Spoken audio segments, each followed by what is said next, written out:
l'accélération de Raka. Personne ne va le revoir. Libéré Tiraka. Et le nouvel essai. Le nouvel essai pour la SM Clermont-Auvergne.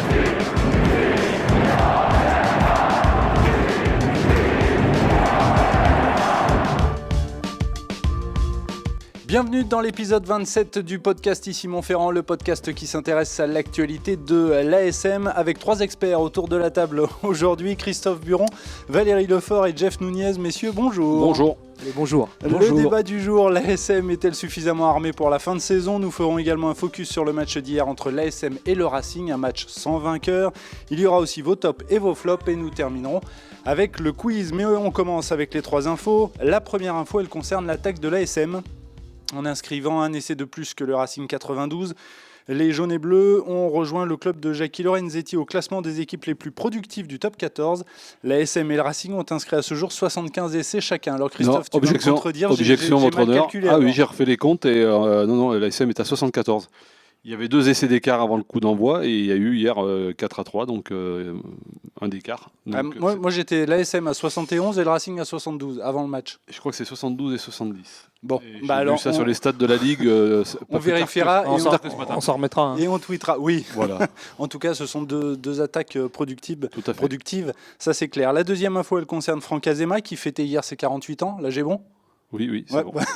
Un anniversaire donc au goût amer au vu du résultat du match face au Racing, mais cela aurait pu être pire quand on sait que Maxime Machenaud, le demi-mêlée du Racing, a raté la balle de match à la toute dernière seconde de la rencontre. On en parlera tout à l'heure dans le focus. Et puis la troisième info, elle concerne Dimitri Zvarzeski qui visiblement a du mal avec le calcul mental. Alors la scène, elle s'est déroulée à la 63e minute. Vous étiez au stade. Mais alors il y a Philippe Fleiss, le journaliste de Canal+, qui était en bord de terrain, qui a demandé donc au talonneur du Racing, qui lui ne jouait pas, et il lui demande comment le Racing peut faire son retard sur l'ASM. Réponse du talonneur, on n'est pas loin, on n'est qu'à 7 points, alors que le tableau d'affichage indiquait ASM 31, Racing 21. Je vous laisse faire le calcul. Il avait raté une pénalité, je pense. Voilà, il a dû rater la pénalité de Morgan Parra. Soleil dans les yeux.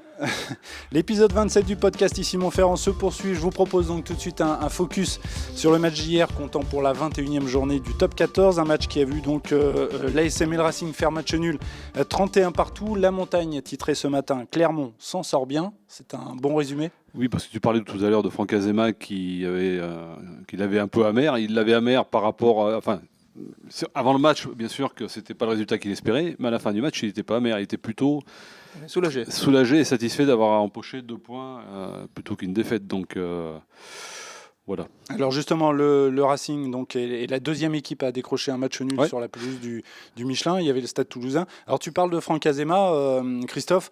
Eh bien, effectivement, il s'est fait quelques frayeurs sur le bord du terrain. Nous allons écouter l'entraîneur de l'ASM. Honnêtement, je pense qu'on s'en sort plutôt bien. C'est un match qu'on doit perdre ce soir, au vu du final. Après, on n'a pas été capable de... Je pense qu'à un moment donné, on avait la main et on n'a pas été capable de faire péter le verrou. On a le sentiment quand même, messieurs, que l'ASM maîtrisait parfaitement son sujet en première période et qu'à l'heure de jeu, c'est parti un peu en sucette. C'est pas votre avis ? Elle maîtrisait sans trop maîtriser quand même, parce que je trouve que les premiers essais sont des essais sur des ballons de récupération. C'est vrai qu'il n'y avait pas, ça n'a pas été des attaques sur un de première main, ça n'a pas été des lancements de jeu peaufinés, très élaborés. Ils ont été très réalistes, par contre, mais ils ont quand même dominé. C'était tout à fait logique. C'était pas illogique. C'était pas un hold-up à ce moment-là.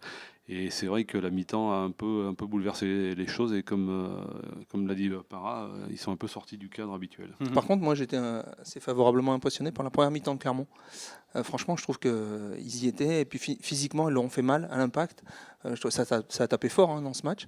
Et j'ai trouvé qu'à chaque fois, à l'impact, Clermont les faisait reculer. Sur les rucks, ils les mangeaient. Mais ça s'est pas trop traduit au tableau d'affichage finalement. Il y avait un écart, mais c'est vrai qu'il y a eu du déchet au pied aussi. Je crois que Clermont fait un 4 sur 7 au total. Parra doit faire un 3 sur... Non, il fait 4 sur 2, c'est ça ? Alors justement... et Lopez en rate. À la sortie, il y a 6 points de perdu côté Clermont et 5 côté Machenaud. Un point d'écart. Alors justement, on va voir un tableau qui a été préparé par l'excellent Julien Velay, un tableau comparatif entre la paire, on va dire, Parra-Lopez, parce que Lopez, lui aussi, a tiré, et puis Machenaud pour le Racing. Alors Parra-Lopez, c'est 1 sur 4 dans l'exercice des transformations, et un taux de réussite de 57%. On a quand même connu des jours meilleurs.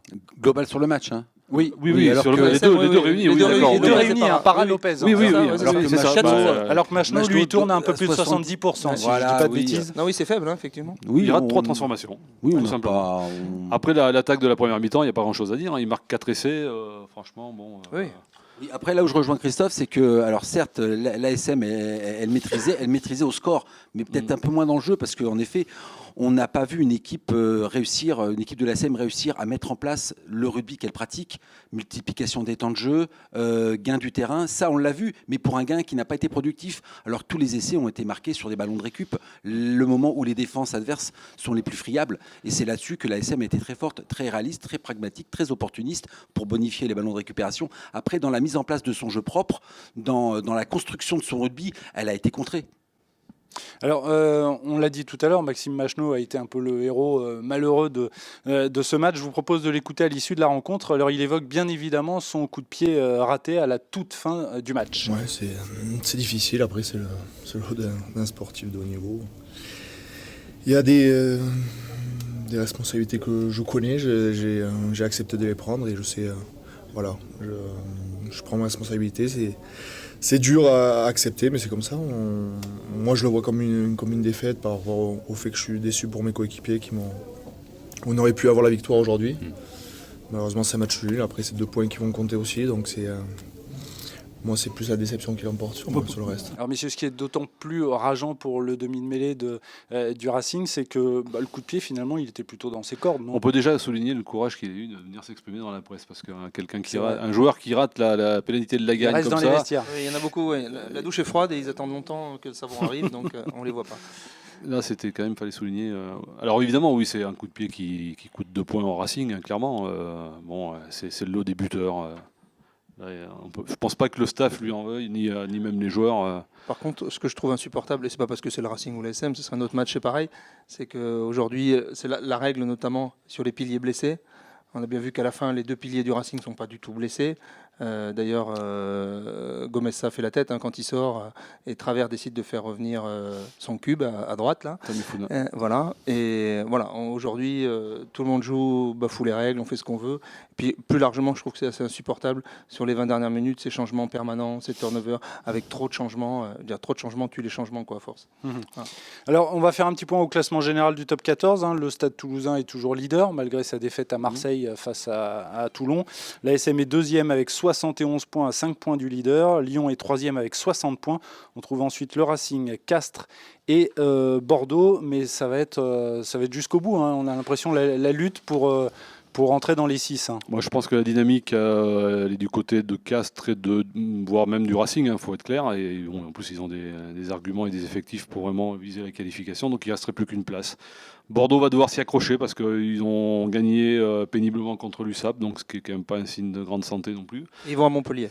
Ouais, ils vont à Montpellier en plus, qui est en train de revenir fort derrière. Donc il y a Montpellier, il y a le Stade Rochelais et le Stade Français qui sont Stade, encore qui peuvent pour eux, encore ça va être- prétendre, ça va être même difficile. Là, pour par eux. contre, les dynamiques sont inverses. Oui, La Rochelle, surtout La Rochelle, qui en est à 5 cinq défaites de suite, ouais. de suite. J'ai l'impression que La Rochelle va jeter tout son venin pour gagner le challenge européen, pour se qualifier pour la Champions Et Cup. l'année Paris, prochaine. Paris, Paris reste Paris. Paris Voilà. reste Paris. C'est un peu ça, C'est- ouais. c'est un jour dans le ZIG, un autre jour dans le ZAG. C'est vraiment des trop hauts, des bas. inconstant pour viser les 6, à mon avis. Voilà, hein. ça manque de régularité. C'est le début d'une histoire aussi, mais c'est compliqué. Ouais. Ça manque de rigueur et de régularité. Ouais.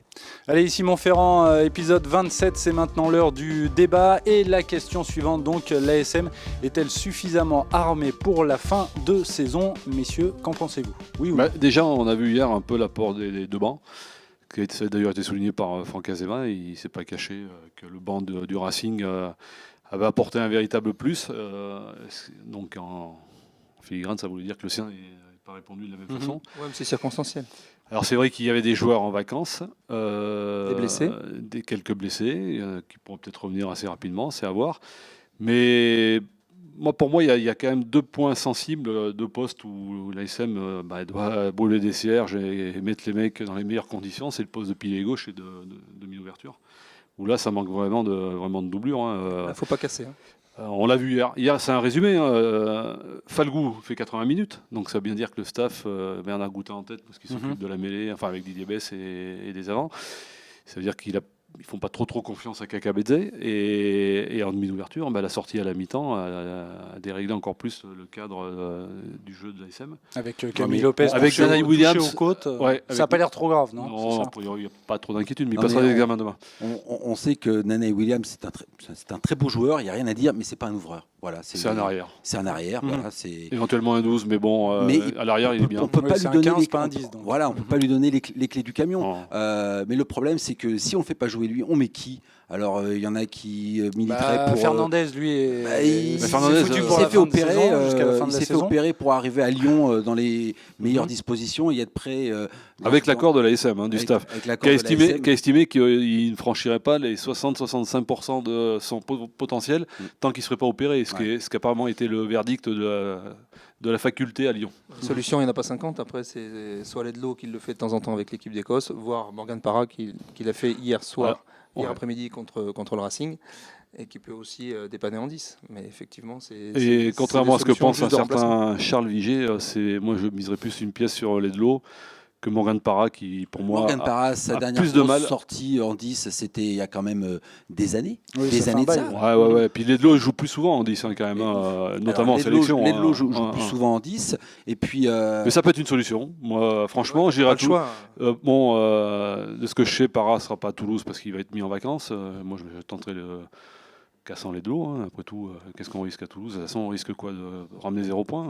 C'est pas. C'est pas très grave. Voilà. une semaine du demi-finale de Coupe d'Europe pour les deux équipes. En plus, je pense qu'en effet, ça peut être une solution, une opportunité. Mais je voudrais en revenir au poste de pilier, moi, dont tu parlais, Christophe. On a vu, en effet, le fait que Beka Kakabadze soit resté sur le banc et n'ait pas été appelé à suppléer Falgou. Ça m'a un peu étonné quand même, parce qu'il ne faisait pas des trop mauvais matchs dernièrement. Oui. Qui d'ailleurs, Falgou, je trouve, a été très très bon dans son duel en mêlée fermée avec Tamé Ifuna, qui est quand même un sacré client. Il est sorti rincé d'ailleurs. Il y a de quoi. Puis 80 minutes pour le plier. Il y a ce poste-là, mais on peut dire la même chose à droite quand même, avec la blessure de Zirakashvili, qui avait été quand même énormément. Donc pour toi, il y a problème des deux côtés. Il y a deux blessés. Il y a deux blessés, et surtout, on a des numéros 1 et des numéros, on va dire, numéro 2. Pas à droite c'est deux numéros 1 quand même, il faut le reconnaître. Mais on a deux numéros 1 et deux numéros 2 à gauche et à droite qui sont à la marge quasiment du même niveau.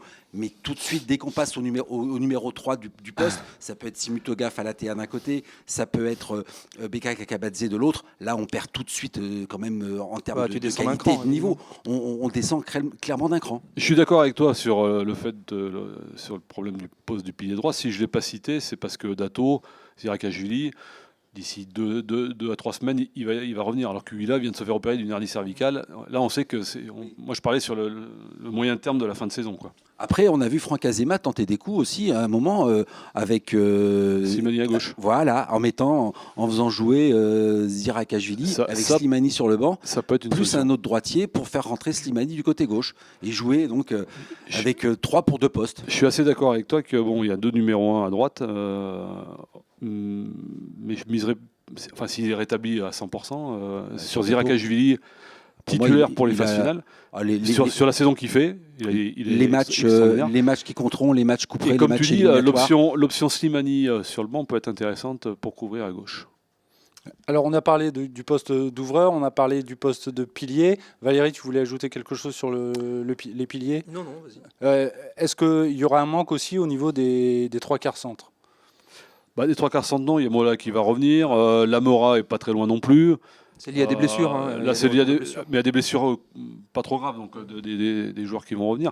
Il y a le poste d'arrière aussi, on n'en parle pas trop, mais bon, Ben Danone, je crois savoir qu'il n'ira pas non plus à Toulouse parce qu'il est vraiment gêné avec ses cervicales. Alors là, c'est un peu embêtant parce qu'il vient de se faire opérer d'une hernie. Il ne faudrait pas qu'il y ait une récidive parce que alors là, voilà. Toyava, on ne le reverra pas non plus tout de suite. Donc Tuikouvou hier, bon, il joue pas souvent, il n'a pas enchaîné les matchs. Il n'a pas été extrêmement performant. Après, il y a Nana Williams, qui est peut-être la meilleure solution aujourd'hui. Parce que Betham a été essayé aussi au poste d'arrière, mais ça n'a pas été une réussite. Donc, puis il est tellement bon quand il joue ailleurs que mieux vaudrait le laisser, que ce soit à l'aile ou au centre, il est quand même beaucoup plus pertinent et beaucoup plus précieux dans le jeu, je trouve, moi.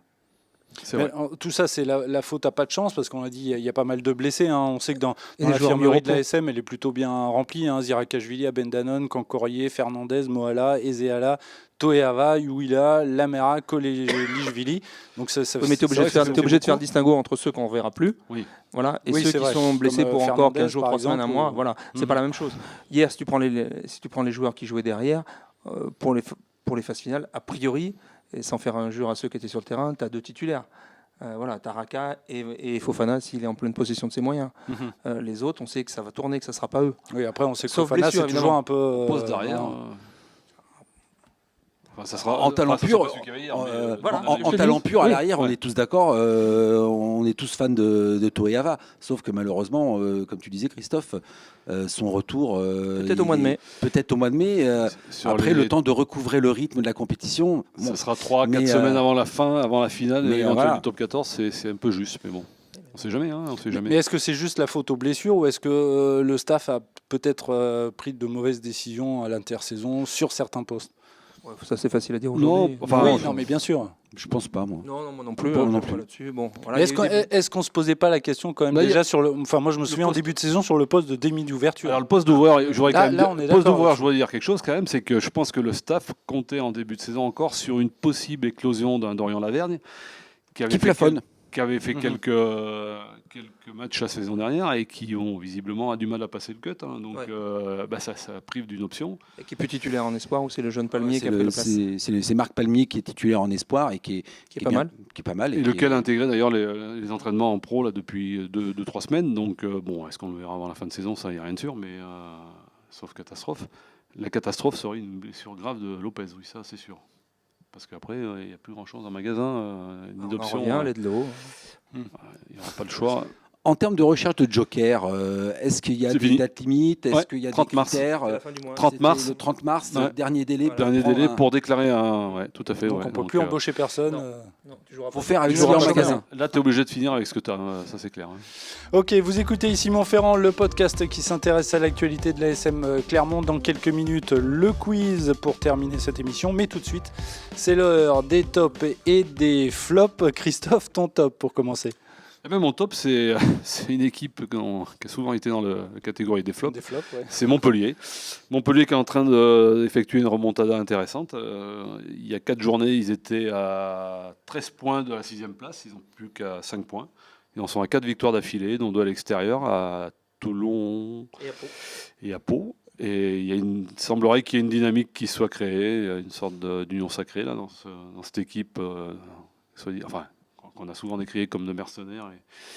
Donc, est-ce que les joueurs ont un petit peu pris le truc en main? Est-ce qu'il y a un deal avec Cotter à voir? Mais bon, pour l'instant, ça fonctionne bien. Et avec le Stade Rochelet en perte de vitesse, voire même Paris, il n'y a plus que Bordeaux à On aller va faire chercher. une remontada. Il n'y a plus que Bordeaux à aller chercher. Et ils tout vont à les fait. recevoir. Et ils vont les recevoir. Donc, il y a 5 points d'écart. Donc, pour moi, c'est. Ce qui va être intéressant, c'est de voir leur comportement au Racing là, le week-end prochain.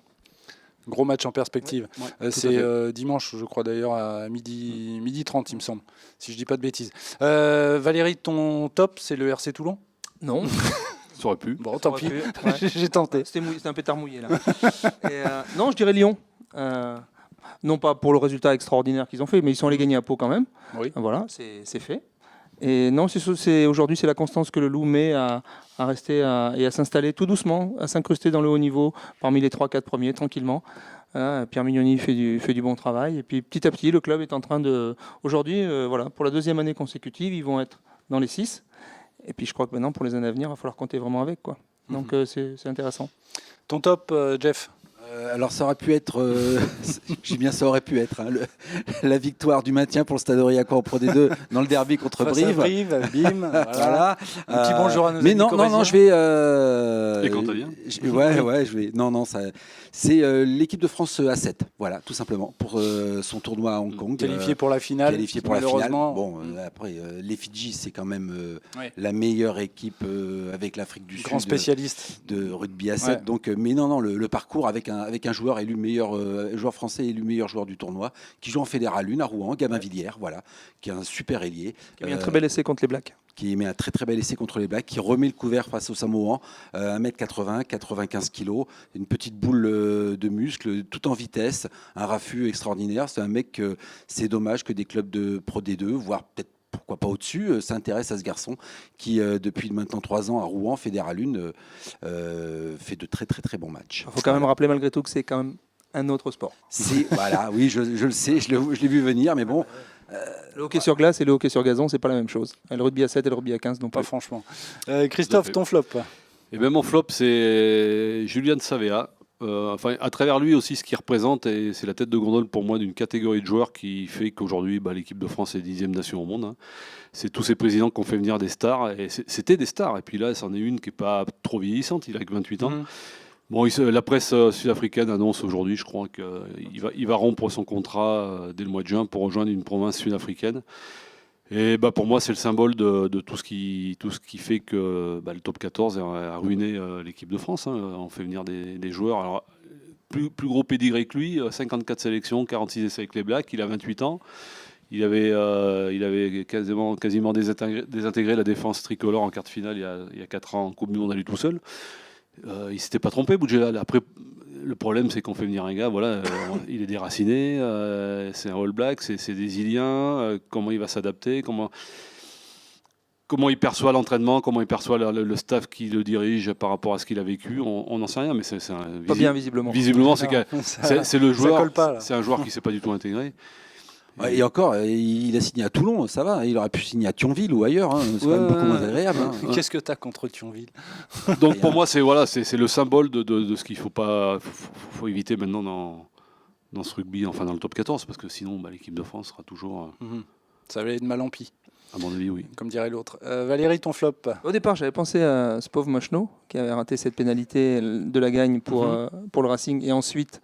il est arrivé la même chose la semaine d'avant en Coupe d'Europe contre Toulouse. Ça fait 2 fois de suite, c'est dur pour lui. Mais tu ne tires pas sur l'ambulance, toi. Non, j'aime pas ça. Non, jamais.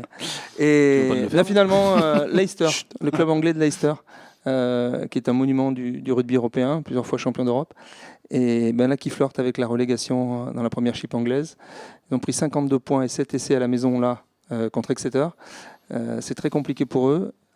Northampton, avant de venir jouer à Clermont, on en avait mis 40 aussi à Welford Road. Donc c'est difficile. Et la semaine prochaine, ils ont le match du maintien à Newcastle. Donc voilà. Donc il n'est pas impossible qu'on voit ce grand club tomber. Les tigres ont perdu leurs griffes. Ouais, ça c'est clair. Voilà. Sont des chatons. Benjamin Kaiser, d'ailleurs, peut-être à ce sujet, il y a passé quelques saisons. Non? Oui, c'est vrai.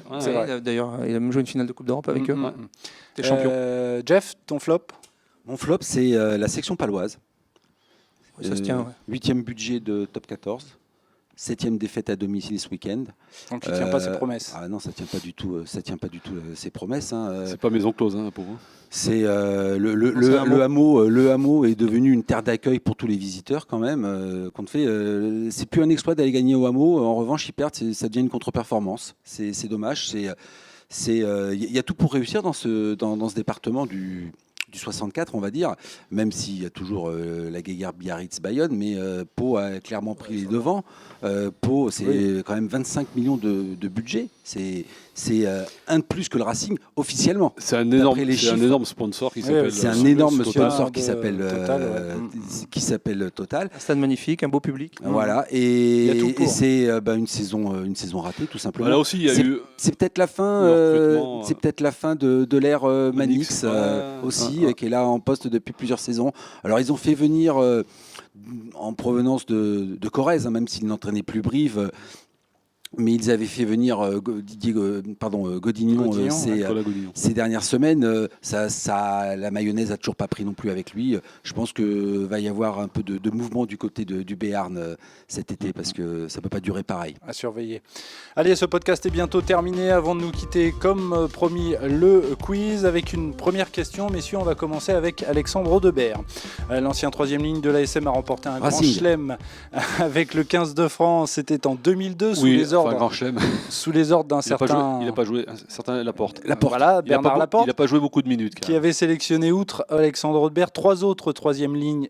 Pouvez-vous me les citer, les 3 autres? Betsen, Magne, Harry Nordoki. Betsen, Magne, ça c'est bon. Harry Nordoki. Et le 3e, non. Troisième ligne, L. Ah, mais troisième ligne, Oui, L. Tabaco. Non.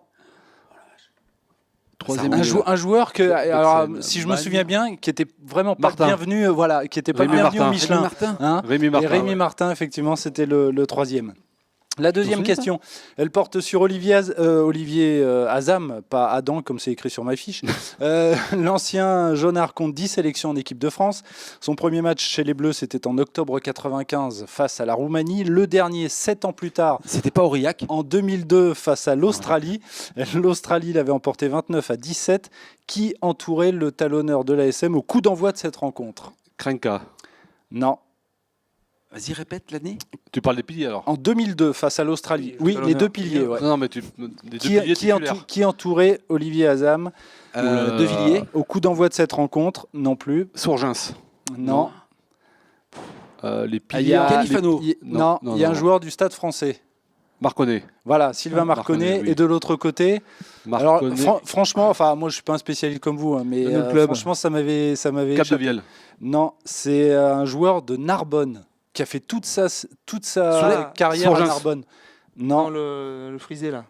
Ah oui, oui, je le vois. Pop, pop. Putain, Moi aussi. Narbonne, Il Narbonne. était Pilier. les Desma joué à. je vais vous donner son Graou. prénom. Non, pas Graou, non. Arnaud.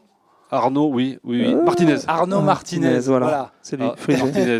Voilà, Martinez. ce sont les deux joueurs qui entouraient Olivier Azam lors pas de fait ce une grande match face carrière, à hein. l'Australie. Non, Non, pas vraiment. Ni Azam, d'ailleurs, hein. Troisième question. Excuse-moi, Olivier. Je vais évoquer un certain Jean-Baptiste Dambiel. On en parlait avant Aïe, l'enregistrement aïe, de cette oui. émission, qui a porté les couleurs de l'ASM. Mais On oui, a déjà coulé dans le gueule. celle-là, fallait la faire. Lors de la saison 2005-2006, il a fait ses débuts donc à Auch. Oui. Ouais. À l'époque, c'était le FC Auch, et alors maintenant, c'est le FC Auch, Gers. RAC, je crois. Ah, bah ça a changé. Enfin, Oui, bref. c'est vrai qu'ils sont repartis en Fédéral 3. Donc, Et donc, il a remporté le bouclier européen en 2005 face aux Anglais de Worcester, 23-10. Avec Auch. Oui. Oui. Oui. Ouais. Et ben oui, moi, Ouais, quand ouais. j'ai vu ça, j'ai ouvert Oui, grands oui, yeux oui, comme oui, toi. oui. Et alors, quel club Auch a battu en demi-finale avant de battre Worcester? Un club français. Un club français, tout à Colomiers. fait, Valérie. Pas Colomiers. Bourgoin. Castres. Pas En quelle Bourgoin. année? Ça- 2005. En 2005. Brive. Non, Dax. ça commence par un B, mais c'est Bayonne. pas Brive, Béziers. c'est Bayonne, Bayonne. l'aviron bayonnais qui avait été battu par Auch en demi-finale. Allez, quatrième et dernière question, elle concerne Vincent Debatty qui lui a porté les couleurs de l'ASM de 2008 à 2017. Il compte 37 sélections en équipe de France. Il n'a inscrit qu'un seul essai Oui, contre chez l'Angleterre. les Bleus. Contre l'Angleterre. Sur quelle pelouse? Le fameux Twickenham. Twickenham. Twickenham. Twickenham Quel face à essai, l'Angleterre. quel essai. Et vous vous en souvenez, ouais, parce qu'il Ouais. il marque, c'est quoi, 80 mètres, une course C'est de ça. 80 mètres. Oui, et puis surtout, il y a Ouais. le temps de jeu extraordinaire. Ah, ouais. Et puis, il se retrouve au bout de l'action en tant que pilier. Non, Et c'est- cette année-là, d'ailleurs, le World Rugby a décerné L'essai de l'année. Voilà, l'essai de Ouais. ou l'essai du C'est ça. tournoi des destinations. Magnifique. Je Tout à sais fait. plus. Voilà donc pour ce quiz, cette émission est maintenant terminée. Merci messieurs, un épisode que vous pouvez télécharger bien évidemment sur les différentes plateformes, notamment sur Spotify. Vous pouvez aussi nous suivre sur les réseaux sociaux et sur notre chaîne YouTube. Merci messieurs et à lundi prochain. Ciao. Ciao. Au revoir. À bientôt.